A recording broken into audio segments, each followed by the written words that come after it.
Wow wow wow, मैंने history honours में सिर्फ किताबों में ये सब पढ़ा था।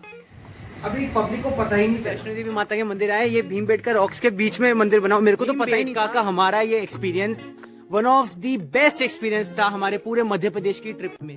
हेलो एवरीवन, आज की हमारी जर्नी में हम एक्सप्लोर करेंगे भीमबेटका केव्स को। भीमबेटका केव्स मध्य प्रदेश के आमचा कुर्द एरिया के अंदर है। ये केव्स का एरिया ऑलमोस्ट 1893 हेक्टेयर्स जितना बड़ा है। भोपाल के न्यू मार्केट एरिया से भीमबेटका तक पहुंचने में लगभग 1 घंटा लगता है। यूजुअली टूर प्लानर्स भीमबेटका और भोजपुर मंदिर को एक ही दिन घुमवाते हैं। हमें वहां पहुंचने में देरी हो गई क्योंकि हमें पहले नहीं पता था कि भीमबेटका कितनी खास जगह है। भीमबेटका केव्स की एंट्री, और अब हम लोग हमारे पूरे भारत की सबसे प्राचीनतम साइट जो है, विश्व प्रसिद्ध UNESCO world heritage site Bhimbetka में एंटर कर रहे हैं। भीमबेटका की एंट्री से पार्किंग एरिया तक ऑलमोस्ट 2 किलोमीटर्स का एरिया है, जो बहुत ही लश ग्रीन और सीनिक ब्यूटी से भरा हुआ है।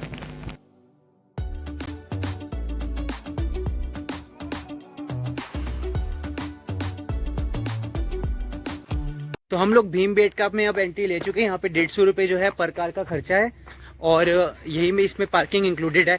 वैसे अगर हम लोग टिकट्स लें पैदल अगर हम आए तो 12 रुपये का यहाँ पे खर्चा है। गाड़ी अभी 2 किलोमीटर आगे चल के रुक जाएगी, उसके आगे हमें भी पैदल ही जाना होगा, और 6 बजे तक का ये रहता है। आज हम थोड़ा लेट हो गए हैं तो हमें शायद अराउंड 40 मिनट्स ही मिलेंगे एक्सप्लोर करने के लिए, लेकिन देखते लेट्स सी आगे कैसे एडवेंचर रहता है। बोल रहे थे ऑनलाइन कि ये जो है वर्ल्ड के सबसे खूबसूरत ट्रैकिंग एरियाज में से एक है, क्योंकि बिल्कुल प्लेन अनटच्ड है। इवन रॉक्स भी है, देखो ना, तो वो वल्कनिक रॉक्स जो है, igneous rocks as it is यहाँ पर पड़ी हुई है सामने। यहाँ पर जब गोंडवाना लैंड अलग हुआ पेंजिया से, और उसके अंदर ये यहाँ पे बहुत सारा इरप्शन हुआ था, तो वो सारा यहाँ पर जम चुका है नीचे।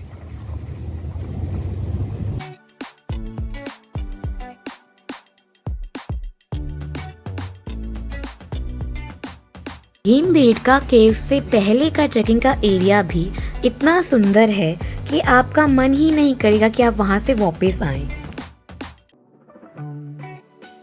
हम लोग यहाँ पे भीमबेटका पहुंच चुके हैं, और भीमबेटका के यहाँ पर जो है स्टार्टिंग में इंफॉर्मेशन दी हुई हमें, यहाँ पे पेंटेड रॉक शेल्टर्स हैं, और पूरा जंगल का इलाका है। यहाँ पे पूरे जंगलों के बीच में यहाँ पे जो है, यहाँ पे रास्ता बना हुआ है, और यहाँ ट्रैकिंग के लिए ये मैप है।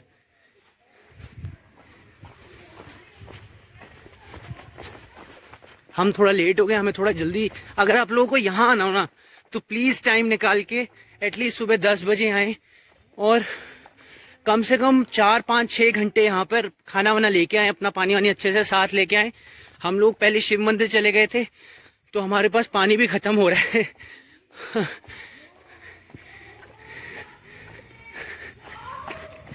ये rock basaltic rocks, wow wow wow, मैंने हिस्ट्री ऑनर्स में सिर्फ किताबों में ये सब पढ़ा था।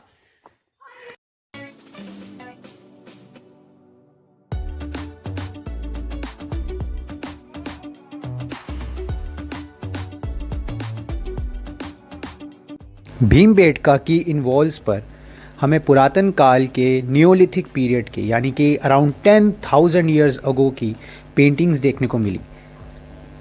भीमबेटका में सिर्फ नियोलिथिक ही नहीं, बल्कि उसके थोड़ा पहले यानी मीजोलिथिक के एंड और नियोलिथिक के बाद के टाइम पीरियड्स की भी पेंटिंग्स हैं, जो कि जक्स्टापोज हुई हैं, यानी कि एक के ऊपर एक पेंटिंग बनाई गई हैं। इन पेंटिंग्स की लेयर्स को पढ़कर ही आर्कियोलॉजिस्ट इन रॉक्स की एजेस को डिफ़ाइन करते हैं और इन पेंटिंग्स के महत्व को जानते हैं। इन पेंटिंग से हम लोग लोगों के रहन सहन के बारे में भी नॉलेज ले सकते हैं। अक्सर हमें स्कूल और कॉलेज की किताबों में फ्रांस की एल्यूशन पेंटिंग्स के बारे में पढ़ाते हैं, मगर मुझे लगता है कि पहले हमें अपने भारत की इन भीमबेटका की प्राचीन पेंटिंग्स को पढ़ना चाहिए। हमें रॉक पेंटिंग्स के बिल्कुल सामने खड़े हैं। आप मेरे पीछे पेंटिंग्स देख पा रहे होंगे, मैं आपको जूम करके पेंटिंग्स बनाई हुई हैं। या आप लाइट हल्की हल्की पेंटिंग्स देख पा रहे होंगे। और जो है यहाँ पर ये ब्लड से, नेचुरल कलर से, इस सबसे बनाया है। प्लीज यहाँ टाइम लेकर के आए, बहुत अच्छे से एक्सप्लोर करें। 200 से ज्यादा केव्स हैं। हम लोग लेट हो गए, लेकिन अगर हमारे पास टाइम होता हम बहुत अच्छे से इसको घूम सकते थे।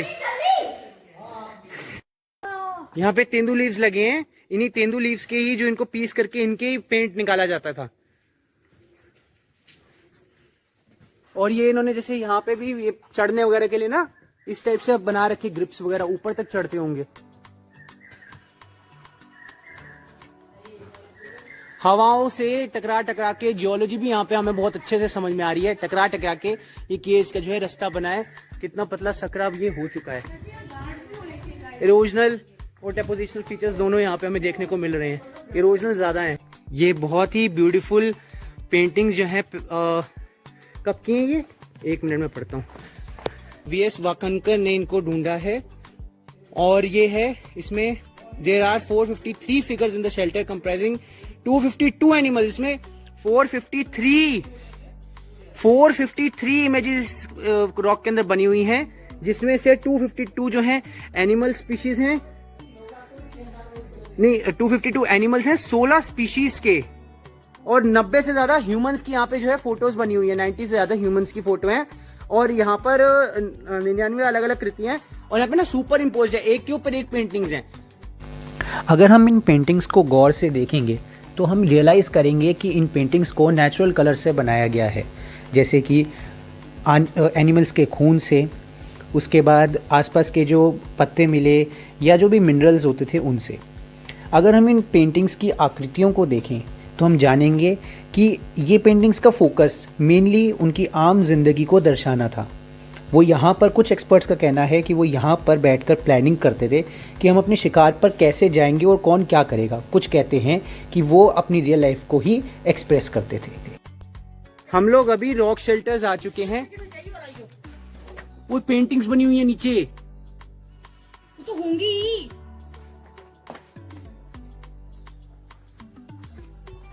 शिकार के अलावा भी हम इन पेंटिंग्स में उनकी ज़िंदगी के बारे में बहुत कुछ जान सकते हैं, जैसे खाना पकाना, आपस में मिल बांट कर नाचना गाना, कैसे माएँ जो हैं अपने बच्चों के साथ प्यार कर रही हैं, उन्हें दूध पिला रही हैं, यहाँ तक की पेंटिंग्स यहाँ पे हमें बनी हुई मिली। और जेंट्स जो हैं वो शिकार कर रहे हैं। ये ना सिर्फ सोसाइटी में वर्क डिस्ट्रीब्यूशन को बताता है बल्कि डेवलपमेंट ऑफ रिलीजन को भी इंडिकेट करता है। ऐसे ही मानव समाज सारी चुनौतियों को पार करते हुए आगे बढ़ता रहा। भीमबेटका का हमारा ये experience one of the best experience था हमारे पूरे मध्य प्रदेश की ट्रिप में। और मैं ये बोलना चाहूंगा कि लाइफ में जो चीजें हम लोग किताबों में पढ़ा करते थे वो चीजें हमें यहाँ पे एक्सपीरियंस करने को मिली। इतने सुंदर एनवायरनमेंट में नेचर के हम लोगों ने यहाँ पर हमारे पूर्वज, हमारी अर्ली सिविलाइजेशन को, उनकी चीजों को एक्सपीरियंस किया, हैंड्स ऑन एक्सपीरियंस। यहाँ पर काफी सिक्लूडेड टाइप का एरिया लगता है बट यहाँ सेफ्टी है और हो सके तो ज्यादा से ज्यादा टाइम लेकर के यहाँ पर आए, पानी और बाकी सामान लेकर के आए। एटलीस्ट 11-12 बजे सुबह यहाँ पहुंच जाए। अगर आपको एक्सपीरियंस लेना है कि ठीक है हम होकर के आए हैं तो आप 5-6 घंटे में कर सकते हैं, बट अगर आपको और अच्छे से करना है तो आप सुबह 7 बजे तक आ जाए, 7-8 बजे तक आ जाए, 9 बजे तक आ जाए और पूरा दिन यहाँ बिता सकते हैं। यहाँ इतने सारे केव्स अंदर और इतना कुछ है देखने को। अगर आप हिस्ट्री लवर हो तो और अगर आप हमारी तरह हिस्ट्री लवर हैं, अगर आप हमारी तरह हिस्ट्री लवर हैं तो फिर तो कह सकते हैं कि आपके लिए ये पैराडाइज से कम नहीं है। भीमबेटका अपने आप में भारत की सबसे पुरातन, मतलब सबसे हिस्टोरिकल एंशिएंट साइट के साथ साथ one of the most beautiful sight भी जो है हम, मेरे लिए तो कम से कम हो चुकी है और डेफिनेटली भारत की सबसे ब्यूटीफुल साइट्स में से एक ये है। और यूनेस्को वर्ल्ड हेरिटेज साइट के साथ साथ ये हमारा प्राउड रिच कल्चर है और मैं उम्मीद करूंगा कि कभी हो सके तो शायद गवर्नमेंट कि कोई बड़े अधिकारी जैसे प्राइम मिनिस्टर या कोई भी जो है वो इस जगह पर आए, ताकि लोगों को इस जगह के बारे में पता चले। लेकिन अगर आप ये वीडियो देख रहे हैं तो जिंदगी में एक बार भीमबेटका जरूर आएं और यहाँ केव्स में टाइम बिता करके जाएं। बहुत अच्छा एक्सपीरियंस हमारा रहा। रुकिए, अभी वीडियो बाकी है। भीमबेटका में ही स्थित केव से 100 से 200 मीटर की दूरी पर माता वैष्णो देवी का प्राचीन मंदिर स्थित है। हम वहां पे मंदिर के महंत जी से मिले, जिन्होंने हमें मंदिर व भीमबेटका और पांडवों से जुड़ी कथा भी सुनाई। वैष्णो देवी माता के मंदिर आए, ये भीमबेटका रॉक्स के बीच में मंदिर बना। मेरे को तो पता ही नहीं था कि यहाँ पे मंदिर भी है। ये तो लोगों ने, वहाँ पे गार्ड ने और लोगों ने आपस में बताया कि यहीं पे 200 मीटर की दूरी पे जो है 2 मिनट के रास्ते में यहाँ मंदिर है। बिल्कुल रॉक्स के बीचों बीच जो है ये मंदिर का निर्माण हुआ है।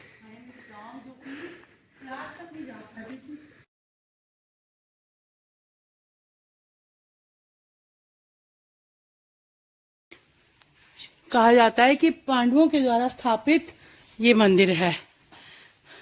जीर्णोद्धार तो होते रहते हैं। माता वैष्णो देवी के मंदिर एंटर कर चुके हैं। गुफा के बीच में ही मंदिर बना हुआ है।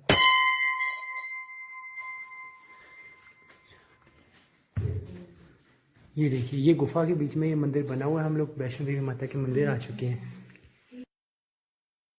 यहाँ पांडव लोग भगवान कृष्ण की प्रेरणा से आए और तपस्या किए। उसमें उन्होंने माता श्री वैष्णवी देवी और भगवान शिव दोनों की आराधना यहाँ करना प्रारंभ किया। उनकी मूर्तियाँ प्रकट करी और फिर भगवान कृष्ण की प्रेरणा तो थी ही, तो ऋषियों ने शोध के रूप में कहा है कि पर्वताग्नि नदी तीरे तुलसी उद्याने बने। पर्वत का शिखर, नदी का किनारा और वन और तुलसी का बगीचा, ये तपस्या के लिए सबसे श्रेष्ठ जगह मानी जाती है। तो ये पर्वत का शिखर भी है और जंगल भी है। ये विंध्याचल का पर्वत है। विंध्याचल अनादिकाल की मूल प्रकृति की सृष्टि है और इसका जितने भी गुफाएं हैं, इन सारे गुफाओं का उपयोग मनुष्यों ने किया, चाहे वह आदि मानव के रूप में किया, ऋषि के रूप में किया या हमारे और आपके रूप में किया। तो यहाँ पांडव लोग तपस्या करने लगे और भीमसेन ने तो प्रति पूजा के उपरांत जंगल में कंदमूल फल फूल लेने जाया करते थे। उन्हीं को जंगली कबीले लोगों से संपर्क वार्ता हुआ करती थी। तो वे लोग बलशाली रूप देख करके भीम का और बड़े प्रसन्न होते थे, कंदमूल फल लाके देते भी थे। अब बातचीत भी करते थे, तो बातचीत के नाम भी पूछ लिया करते थे कि आपका नाम क्या है, तो भीम, कहाँ रहते हो, तो यहाँ। इसलिए इस जगह को वे लोग भीमबेटका है, भीमबेटका है, भीमबेटका है। अच्छा, भीमबेटका है, भीमबेटका। 1 वर्ष के बाद माता श्री का दर्शन हुआ। नबी अपराजिता माता उनको वरदान दिया कि तुम सभी शूरवीरों में अजय और अपराजित रहो। ऐसा आशीर्वाद देख करके माता श्री अंतर्हित हो गई और पांडव लोग भी प्रसन्न मन से आगे बढ़ गए। तो तब से इस जगह का नाम भीमबेटका। बहुत यूनिक। मतलब ये है कि आप एक्सपेक्ट क्या करो और आपको मिल क्या जाए। वो चीज है। अभी पब्लिक को पता ही नहीं चला। अगर यही चीज यूरोप में कहीं होती, अगर यूरोप में ये चीज होती, हाँ जी, जहाँ पे ऑफिशियली जो मतलब अभी इसको कोई जो साइंटिस्ट ने कहा वो तो 1.5 मिलियन ईयर्स का, 1.5 लाख साल का, 15 लाख साल, 15 लाख साल। मतलब मैं तो कहता हूँ कि कोई ये भी कहे कि 1500 साल पुरानी है, तो भी वो बहुत चीज प्राचीन हो जाती है। जो शॉकिंग है कि आज हम अपनी छत के ऊपर एक मार्बल आप 20-25 साल के लिए छोड़ दो, तो वो भी इतनी बरसात धूप में क्रैक्स होके मतलब बहुत बैड शेप में आ जाएगा। वो इतना कुछ झेलने के बाद भी बिल्कुल वो केव की जो ड्राइंग्स है वो एज इट इज आज भी जिंदा है, लाइव है। मतलब वो देखने में ऐसे लग रहा था कि जैसे हमारे पूर्वज अभी चंद महीनों पहले अभी ड्रॉ करके गए हैं। चंद महीनों पहले वो यहाँ आए थे, उन्होंने ड्रॉ किया और वो अब चले गए अगले जगह पे, और हम उनको उनकी ड्राइंग्स देखने आए। अगर रियलिटी तो ये है कि अगर आपको फॉरेस्ट का एक्सपीरियंस लेना है, हाँ, अगर आप लाइफ में चाहते हो कि हम एक बार फॉरेस्ट जाएं, फॉरेस्ट में कैसे हम लोग वनस्पति को देखती हैं, सब कुछ करती हैं और प्रॉपर जंगल, हाँ प्रॉपर जंगल ही है। फिर आपको पूरा ऊपर विंध्याचल के पर्वत है और बहुत ज्यादा फ्लोरा फौना आपको मिलेगा, तो फिर और क्या चाहिए। इस प्रकार हमारे भोपाल का दूसरा दिन बीता। आई होप आपको हमारी वीडियो अच्छी लगी होगी और आप थर्ड पार्ट भी भोपाल जर्नी का ज़रूर देखेंगे। Thank you.